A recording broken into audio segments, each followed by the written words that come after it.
नमस्कार आणि आजच्या या नवीन ट्रॅव्हल व्हिडिओमध्ये तुम्हा सर्वांचं पुन्हा एकदा स्वागत आहे. तर आज आहे आपलं डे 8 या ज्योतिर्लिंग सिरीजचं आणि आजच्या दिवशी आपण नागेश्वर ज्योतिर्लिंग जे गुजरातमध्ये द्वारकाजवळ आहे त्याचं दर्शन घ्यायला जाणार आहोत. आता मी आहे सुरेंद्रनगरला. जर तुम्ही माझं या आधीचा म्हणजे डे 7चा व्हिडिओ पाहिला असेल तर त्यामध्ये तुम्हाला कळेल की मी इथे का राहिलो होतं ते. माझा प्रवास मग थोडक्यात सांगतो. तर प्रवास चालू झाला होता उज्जैनवरून. तर उज्जैनवरून नागेश्वर हे अराऊंड 900 किलोमीटर आहे. सो एका स्टेजमध्ये कंप्लीट करण्यापेक्षा डिसाईड केलं होतं की एक मध्ये स्टे करूया 600 किलोमीटर नंतर आणि इथून मग पुढचा प्रवास जो आहे तो करायचा. तर इथून नागेश्वर ज्योतिर्लिंग जे आहे ते 350 किलोमीटरच्या डिस्टन्सवरती आहे आणि 350 का 325 किलोमीटरच्या आसपास आहे. आणि जिथे मी राहणार आहे ते 300 किलोमीटरच्या डिस्टन्सवरती आहे. सो तिथे जाऊन फ्रेश होऊन मग जे आहे ते आपण दर्शनाला जाणार आहोत. म्हणजे यावेळेस जे होमस्टेज आहेत किंवा हॉटेल्स वगैरे आहेत ते नागेश्वर मंदिराच्या आजूबाजूला नाही मिळालेले आहेत. बेसिकली नागेश्वर मंदिराच्या बाजूला काहीच होमस्टे वगैरे अवेलेबल नाही आहेत किंवा काही हॉटेल वगैरे अवेलेबल नाही आहेत. सो जवळचं पॉसिबल हॉटेल जे आहे ते तुम्हाला द्वारकाला मिळेल.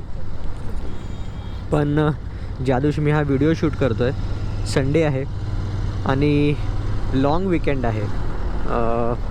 आजचं आहे 24 डिसेंबर आणि उद्या आहे 25 डिसेंबर, नाताळची सुट्टी. सो 3 दिवसांचा लाँग विकेंड असल्यामुळे द्वारकामध्ये सर्व हॉटेल्स जे आहेत ते फुल आहेत किंवा ओव्हर प्राईस्ड आहेत. आणि मग त्यामुळे मी डिसाईड केलं की द्वारकामध्ये नाही तर द्वारकाच्या बाहेर स्टे करायचं. सो त्यामुळेच हा जो हॉटेल आहे तो द्वारकाच्या 10 किलोमीटरच्या रेडियसमध्ये असावं. आणि जसं मी म्हटलं की इथून हॉटेलपर्यंतचा डिस्टन्स आहे 300 किलोमीटर. म्हणजे आता मॅपवर मला 5.5 तास दाखवतं आहे, जे मला 1:45पर्यंत हॉटेलजवळ पोचवेल. आणि नागेश्वर मंदिराचे व्हिडिओ पाहिले, थोडे इन्फॉर्मेशन गोळा करायचा प्रयत्न केला आणि तिथे इतकी जास्त रश नसते. पण आज संडे आहे, त्यात लाँग विकेंडवाला संडे आहे. सो चान्सेस आहेत की तिथे देखील आपल्याला गर्दी मिळेल. पण पाहूया की कसं असेल ते. तर मी तुम्हाला जसं आपला प्रवास पुढे जाईल तसं मी तुम्हाला जे नागेश्वर मंदिर आहे त्याला नागनेश्वर असं सुद्धा म्हणतात, त्याची देखील स्टोरी सांगेन. खूप इंटरेस्टिंग स्टोरी आहे, ते आपण डिस्कस करूच. आणि दुसरी गोष्ट म्हणजे जर तुम्ही डिरेक्टली माझा हा व्हिडिओ पाहत असाल आणि या सिरीजचे आधीचे व्हिडिओज पाहिले नसतील तर मी नक्की रेकमेंड करेन की तुम्ही ते सर्व व्हिडिओज पहा किंवा एकदा चेकआउट करा, जेणेकरून तुम्हाला आयडिया येईल की आजचा जो आपला प्रवास असणार आहे तो काय असणार आहे आणि यापुढचे व्हिडिओज जे आहेत या सिरीजचे ते कसे असणार आहेत ते. आणि जर तुम्ही आतापर्यंत चॅनलला सबस्क्राईब नसेल केलं तर नक्की करा. जर कॉन्टेंट आवडला असेल तर व्हिडिओ लाईक देखील करा. आज इथे इतका टेम्परेचर वाटत नाही आहे, 17-18 डिग्रीज असेल. आणि आता मी 10 दिवस म्हणजे 7-8 दिवस या थंडीच्या एन्व्हायरमेंटमध्ये राहतो आहे. तर मला आता रिअलाइज होतं आहे की जे नॉन मुंबईकर्स असतात, जे बाहेरून आलेले असतात, मोस्टली नॉर्थवरून, पंजाब असेल, मध्य प्रदेश, UP वगैरे असेल, ते लोक मुंबईच्या लोकांना थंडीवरून इतके का म्हणतात की लिटरली जी इथे थंडी आहे. आणि म्हणजे मी 7-8 दिवस थांबलो आहे. सो इथे मला तर थंडी जाणवत नाही आहे. जितकी थंडी उज्जैनला वगैरे होती 12 डिग्री सेल्सिअसमध्ये होतं, ते इथे मला इतकी जाणवत नाही आहे.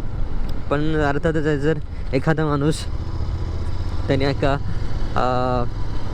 चाइल्डहूड जे आहे ते जर थंडीच्या ठिकाणामुळे काढलेलं असतं आणि तो जर मुंबईमध्ये येऊन जेव्हा बघतो की लोक 24-26 डिग्रीमध्ये कापायला लागतात, तर ऑब्व्हियसली मीम त्याचा बनणारच होतं. एक आहेत की इकडचे रस्ते खूप सुंदर आहेत. मला ज्या प्रकारे मी काल आलो होतो, एक प्रॉपर 6 लेन रोड होतं आणि एक कॉन्स्टंट स्पीड जी आहे ती मेंटेन ठेवता येत होती. म्हणून जसं मी सकाळी जेव्हा मी 7:30ला निघालो होतो लास्ट व्हिडिओमध्ये डे 7च्या, त्यामध्ये गुगल मॅपने दाखवलं होतं की 10 तास लागणार आणि प्रिसाइजली ते 10 तासच लागले. 5:30ला रूमवरती होतो मी, बट त्यातसुद्धा जेवणासाठी ब्रेक वगैरे घेऊन ते 10 तास लागले होते. आणि त्याचं एकच कारण होतं की रोड्स चांगले होते, एक प्रॉपर स्पीड मेंटेन ठेवता येत होती. आता तरी आपण सिटीच्या आतमध्ये आहोत म्हणून आपल्याला हे 4 लेन रोड दिसत आहेत, 2 लेन जाण्यासाठी 2 लेन येण्यासाठी. बट मे बी जेव्हा आपण सिटीच्या बाहेर पडू तेव्हा जे काल रोड्स होते, काल मला तुम्हाला इतका दाखवत आला नाही म्हणजे लास्ट व्हिडिओमध्ये डे 7च्या व्हिडिओमध्ये, पण जेव्हा आता आपण त्या हायवेवरती जाऊ तेव्हा मी तुम्हाला दाखवेन की रोड जे आहेत ते कसे होते ते. A few moments later. Okay, unfortunately एक मोठा इश्यू झाला होता आणि बाईक जी आहे ती चालायची बंद झाली होती. त्यामुळे अजून मी राजकोटमध्येच आहे. इथे ते सिक्रेट बाईटमध्ये मी लंच करून घेतलं.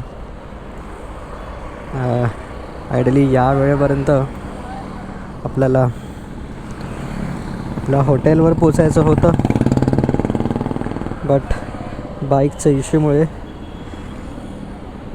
आय थिंक माझे 2 तास जे आहेत ते संपूर्ण मला इथेच वेस्ट झाले. आणि आता डेस्टिनेशन टाईम जो आहे तो 5चा दाखवत आहे. सो आय डोंट थिंक की आपल्याला द्वारकाला आज जायला मिळेल, कारण की डेस्टिनेशन टाईम आता दाखवतं 5 PM आणि ते सुद्धा नॉनस्टॉप 5 PM आहे. थोडे ड्रोन शॉट्स वगैरे घ्यायचे होते, बट बाईकच्या इश्यूमुळे थोडा डिले झाला आहे. आय डोंट थिंक आता कुठे ब्रेक घ्यायला मिळेल, कारण की जर आता कुठे ब्रेक घेतल्यामध्ये तर बराच टाईम निघून जाईल. पेक्षा नॉनस्टॉप द्वारकाला गेलेलं बरं.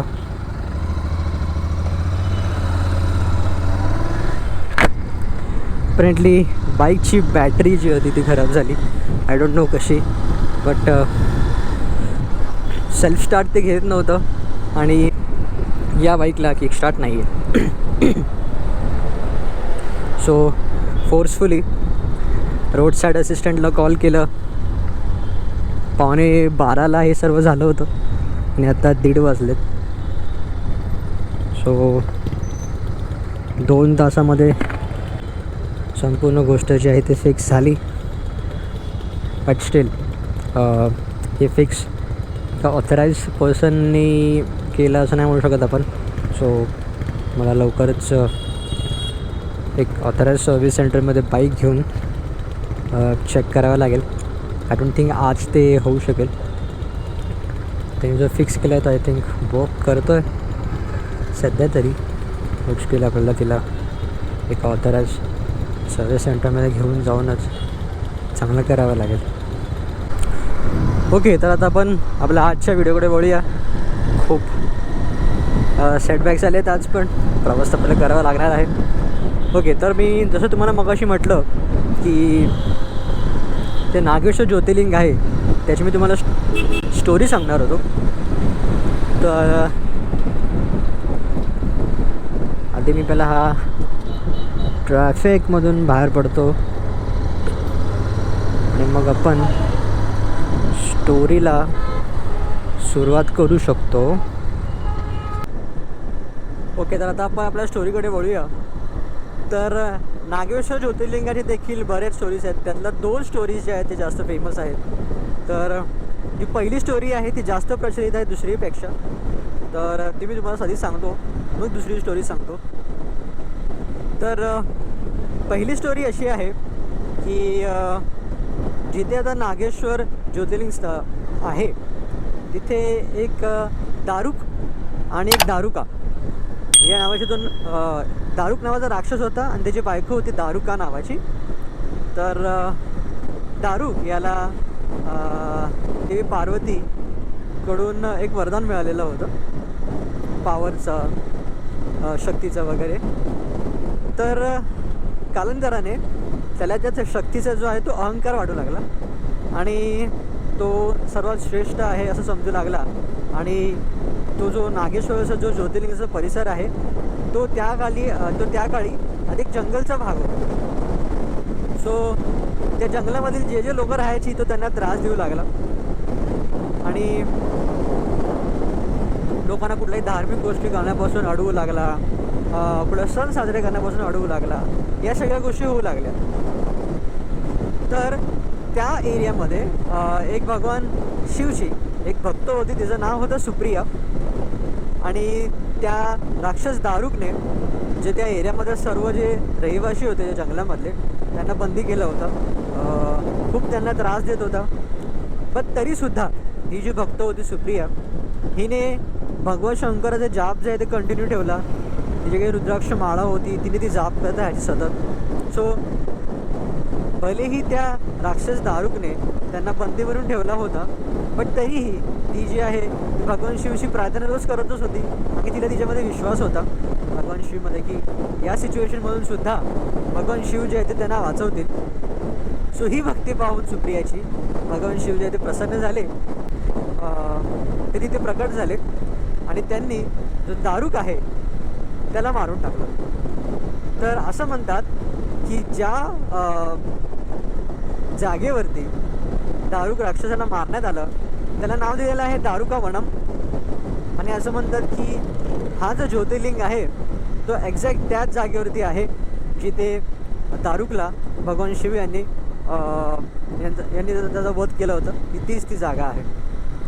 आणि अजून एक स्टोरी अशी आहे जी पांडवांशी रिलेटेड आहे. तर असं म्हणतात की जेव्हा पांडव त्यांच्या अज्ञातवासामध्ये होते तेव्हा ते नागेश्वर जो एरिया आहे तिथे होते. आणि जो 5 पांडवांमध्ये अर्थात जे सर्वात जास्त बलशाली होते ते म्हणजे भीम. तर त्यांना एक नदी दिसली ज्यामधून दूध आणि क्रीम ज्याला आपण म्हणतो ते वाहत होतं.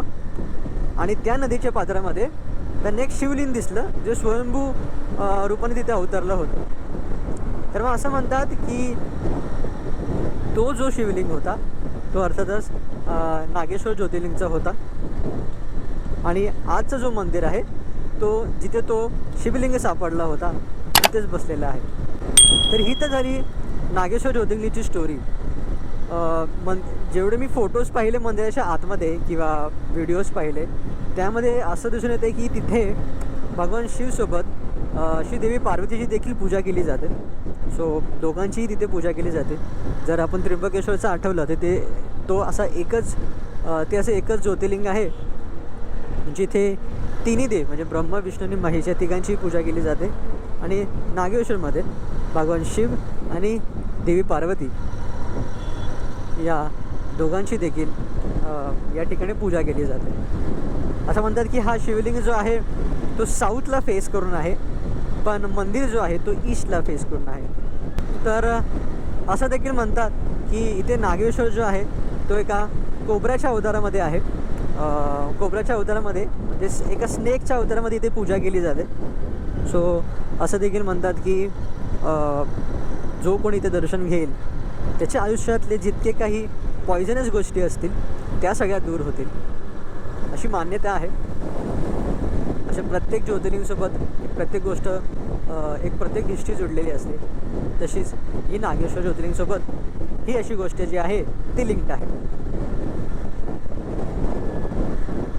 तर जसे मग अशी म्हटलं की आपला 3 तासांचा प्रवास पेंडिंग आहे. तर आय थिंक आता मी हा मोटो ब्लॉग थांबवेन आणि जेव्हा आपण मंदिरात जायला निघू, आता मे बी सनसेट झालेला असेल जेव्हा मंदिरात जायला निघू तेव्हा, तर जेव्हा मी निघेन मंदिरात जायला तेव्हा जो आपला पुढचा व्हिडिओ आहे तो मी कंटिन्यू करेन.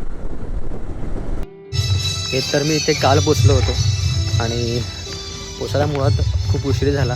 5:30ला मी जे आहे ते रूममध्ये पोचलो आणि रूमवरून इथे येण्यासाठी ऑलमोस्ट 1 तास लागणार होता. आणखी तुम्हाला मी आधी सांगितलं की रूम जी आहे ती द्वारका सिटीच्या थोडी बाहेर आहे. त्यामुळे मी दुसऱ्या दिवशी येऊनच विचार केला की निवांतपणे जे आहे ते दर्शन घ्यायचं. तर ऑलमोस्ट 7:30-8 वाजलेले आहेत आणि माझ्या समोरच जे आहे ते मंदिर आहे तर पटकन जाऊन दर्शन करून घेऊया. पार्किंगसाठी खूप मोठी जागा अवेलेबल आहे मंदिराजवळ. सिटीपासून बराच लांब असल्यामुळे पार्किंगचा इश्यू आपल्याला इथे जाणवत नाही.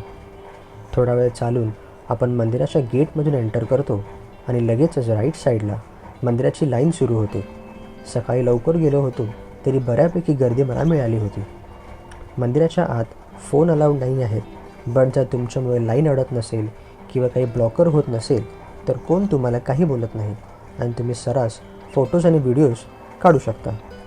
मंदिराच्या आत नागेश्वराच्या स्टोरीज लिहिलेल्या आहेत, ते तुम्ही वाचू शकता. आतल्या गर्भगृहात तुम्हाला अभिषेक करायचा असेल ते देखील तुम्ही करू शकता, ज्यासाठी असं स्पेसिफिक टाईम नाही आहे. जसं मी मगाशी म्हटलं की इथे देवी पार्वतीची देखील पूजा केली जाते, ते हेच ठिकाण. मंदिराचा गाभारा जितका मोठा आणि प्रशस्त आहे तितकाच मंदिराचा बाहेरचा परिसर देखील खूपच शांत आणि पीसफुल वाटलं. या मंदिराचं बांधकाम रिसेंटलीच केला गेला असावा, त्यामुळे याच्या सुंदरतेत खूपच भर पडते. या मंदिराचं बांधकाम मला गणपतीपुळ्याच्या मंदिरासारखं थोडा वाटू लागतं. तिथे देखील मंदिराच्या समोरच बीच असल्यामुळे खूप शांत आणि प्रसन्न वातावरण असतं. काही वेळापूर्वी मी जेव्हा लाईनमध्ये लागलो होतो तेव्हा ॲव्हरेज गर्दी होती, बट जसं मी बाहेर आलो तेव्हा ती गर्दी ऑलमोस्ट 2 ते 3 पटीने वाढलेली होती. मंदिराच्या बाजूलाच भगवान शंकराची खूप मोठी मूर्ती बनवलेली आहे. जिथून आपण गेटमधून एंटर केलं त्याच्याच लेफ्ट साईडला ही मूर्ती आहे, जे मला वाटतं की या जागेचं मेन आकर्षण पॉईंटमधील एक असावं. जितकी गर्दी मंदिरात होती तितकीच गर्दी या शंकराच्या मूर्तीजवळ देखील होती फोटोज आणि व्हिडिओज घेण्यासाठी. मी देखील इथे खूप फोटोज आणि व्हिडिओ काढले आणि मग तिथून बाहेर पडलो.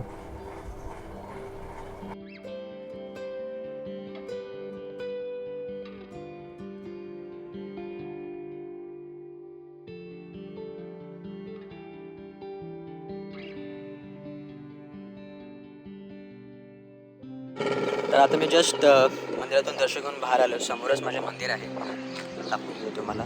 आणि या बाजूला रोड आहे, तिथे मी उभा आहे. मंदिरात मी 8 वाजता एंटर केलं होतं आणि अर्धा तासामध्ये जे आहे ते दर्शन घेऊन झालं. गर्दी इतकी नव्हती, बट आता 9:30 झाले आहेत. थोडा इथे नाश्ता वगैरे केला मी, 9:30 झाले आहेत, त्यामुळे गर्दी खूप वाढली. संपूर्ण पार्किंगचा स्पेस आहे तो भरून गेला आहे. इथे पार्किंगला जागा आहे, त्या दिवशी नाही आहे. फक्त एकच आहे की मंदिराच्या आजूबाजूला हॉटेल स्टे वगैरे काही नाही, सो आपल्याला मोस्टली द्वारकालाच स्टे करावं लागतं. मी काल संध्याकाळी पोचलो होतो 5:30 वाजता आणि प्लॅन तसंच होतं की 5:30च्या दरम्यान दर्शन घ्यायला निघायचं, बट थंडीमुळे काळोख जे आहे ते लवकर पडलं आणि मी विचार केला की आपण दुसऱ्या दिवशी जे आहे ते निवांतपणे दर्शन घ्यायला जाऊया. येताना जो रस्ता आहे तिथे लाईट्स जास्त नाही आहेत, सो मी रेकमेंड करेन की जर तुम्ही ते दर्शनाला येत असाल तर फक्त डे टाईममध्येच या, कारण की संपूर्ण जे एरिया आहे आजूबाजूला तो गावठाण एरिया आहे, सो लाईट्स वगैरे आणि रोडची कंडिशन इतकी चांगली नाही आहे, सो त्यामुळे डे टाईमला येणंच जास्त प्रेफरेबल राहील या साईडला. पण बाकी मंदिराचा परिसर खूप सुंदर आहे, दर्शन खूप सुंदर प्रकारे झालं. तुम्हाला आतमध्ये मोबाईल वगैरे घेऊन जायला परवानगी आहे, छोट्या छोट्या बॅग जे आहेत ते घेऊन जाऊ शकता. आणि एक्झॅक्टली माझ्या मागे जे आहे ते शंकराची ही मोठी मूर्ती तुम्ही पाहू शकता. तर यासोबतच मी हा आजचा व्हिडिओ जो आहे तो इथे संपवतो. होप तुम्हाला जी मी माहिती दिली ती आवडली असेल, तुम्हाला एक्सपिरियन्स शेअर करा तो आवडला असेल, तर व्हिडिओ आवडला असेल तर लाईक करा, शेअर करा आणि अर्थात चॅनलला सबस्क्राईब करा.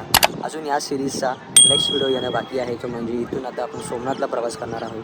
जर आत्तापर्यंत तो व्हिडिओ अपलोड झालेला असेल तर तुम्हाला ज्योतिर्लिंग या सिरीजमध्ये जो आहे तो व्हिडिओ मिळून जाईल. पण जर आत्तापर्यंत व्हिडिओ अपलोड झालेला नसेल तर अर्थात चॅनलला सबस्क्राईब करा, जेणेकरून जेव्हा जेव्हा या सिरीजचा नवीन व्हिडिओ अपलोड होईल तेव्हा जे आहे ते तुम्हाला नोटिफिकेशन मिळेल. तर आपण पुन्हा एक नवीन व्हिडिओमध्ये लवकरच भेटूया. तोपर्यंत it's goodbye, take care, keep travelling आणि जय महाराष्ट्र.